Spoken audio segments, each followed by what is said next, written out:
A clash of narratives. This perfectly describes the excavations in Tiberius, a significant city for Jews and Christians. Now Professor Katya Cytryn of the Hebrew University is trying to explore a field which has hardly been examined in the past: the early Islamic presence in the area. We started excavating here as I suggested that a building that was first thought to be a Byzantine market was in fact a great congregational mosque. Tiberius was founded around 20 CE by King Herod Antipas on the shores of the Sea of Galilee.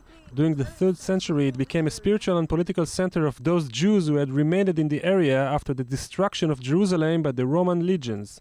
Surprisingly, it appears that the early Muslim period, starting from the 7th century AD, was better for the Jewish community in Tiberius. There was a difficult relationship between the Jews and the Christians, and when the Muslims come and conquer the country, it appears that it becomes an easier period for the Jews of the land, as they feel less threatened they were less threatened by the Byzantines, and the Muslims were more tolerant. Apart from its historic finds, this excavation also gives us a glimpse behind the scenes of archaeology in Israel. Despite the great potential, the early Muslim period has rarely been excavated in the country, and Dr. Cytryn is one of the only researchers to focus on this era.